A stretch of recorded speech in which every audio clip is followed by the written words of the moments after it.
ஷாலும் கர்த்தருடைய நாமம் மகிமைப்படுவதாக. கர்த்தருக்குள் பிரியமானவர்களே, வேத வசனம் இப்படியாக சொல்லுகிறது. பிள்ளையும் அதன் தாயாகிய மரியாளையும் கண்டு சாஷ்டாங்கமாய் விழுந்து அதை பணிந்து கொண்டு தங்கள் பொக்கிஷங்களை திறந்து பொன்னையும் தூப வர்க்கத்தையும் வெள்ளை போலத்தையும் அதற்கு காணிக்கையாக வைத்தார்கள். மத்தேயு 2:11. கர்த்தருக்குள் பிரியமானவர்களே, நாம் வாசிக்க கேட்ட இந்த வேத பகுதியை அநேக நேரங்களில் நீங்களும் நானும் தியானித்திருக்கிறோம். எல்லா வருடங்களிலும் இவர்களை குறித்து தியானிக்காத கிறிஸ்மஸ் புரோகிராமே இல்லை என்று நாம் அறிய முடியும்.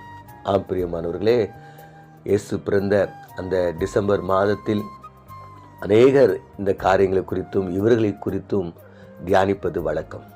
நான் இந்த இடத்துல சொல்ல வேண்டிய ஒரு காரியம் அல்லது சொல்ல விரும்புகின்ற ஒரு காரியம் என்னவென்றால், இந்த அறிவாளிகள் என்று அழைக்கப்படுகின்ற, எல்லாராலும் இவர்கள் ஞானத்தில் சிறந்தவர்கள் என்று அழைக்கப்படுகின்ற இந்த சாஸ்திரிமார்கள், அதாவது சயின்டிஸ்ட், இவர்கள் அநேக பகுதிகளில் அநேக தேசங்களில் இருந்து அநேக விதமான ஆராய்ச்சிகளை செய்கிறவர்கள்.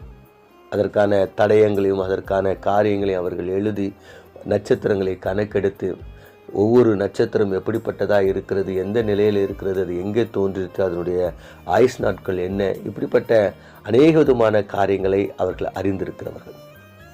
அப்போ ஒரு புதிய நட்சத்திரத்தை அவர்கள் பார்க்கிறார்கள். அப்போ அந்த நட்சத்திரத்தை குறித்து அவர்கள் ஆராய்ச்சி செய்யும் பொழுது, அது நட்சத்திரம், அது சாதாரணமான நட்சத்திரம் அல்ல. அது தோன்றுகிறது என்றால் அது ராஜா தோன்றுகிறதற்கு அர்த்தம். அப்போ எல்லா நட்சத்திரத்தையும் அசைவுகளையும் அவர்கள் பார்க்கிறார்கள், நகர்வுகளை அவர்கள் பார்க்கிறாங்க.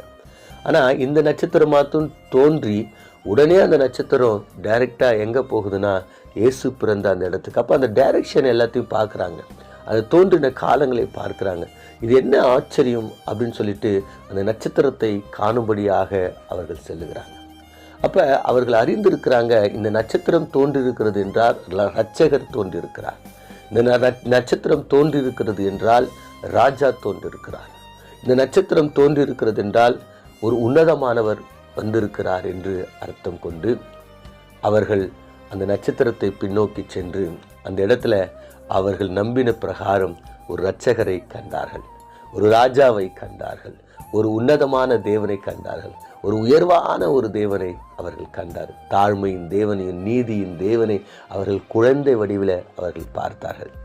அங்கே போய் அவர்கள் அந்த குழந்தையை பார்த்து அவங்க என்ன பண்ணுறாங்கன்னா, அவரை கனம் பண்ணுகிற விதத்தில் அவர்கள் என்ன செய்கிறாங்கன்னா, தாழ விழுந்து அவர்களை வணங்கி அவர்கள் கொண்டு வந்த அந்த பரிசு பொருட்களை ஏசாகிய குழந்தைக்கு அவர்கள் கொடுக்கிறார்கள். கர்த்தருக்குள் பிரியமானவர்களை, 2 விஷயத்தை நம்ம இந்த இடத்துல பார்க்கலாம். ஒன்று, அவங்க ஒப்புக்கிட்டாங்க, அதாவது அவங்க ஒத்துக்கிட்டாங்க, ஆண்டவராகிய இயேசு கிறிஸ்து இரட்சகர், அவர் ராஜா, அவர் இந்த உலகை ரட்சிக்க வந்தவர் என்று.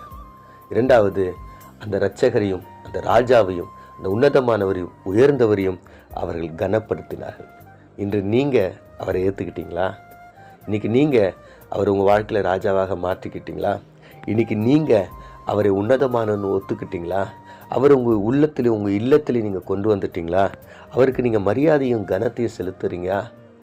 தாழ விழுந்து வணங்குறாங்கன்னா என்ன அர்த்தம் என்று பார்க்கும்போது, சாஷ்டாங்கமாக விழுந்தாங்கன்னு சொல்கிறாங்க. அப்படின்னா என்ன அர்த்தம்?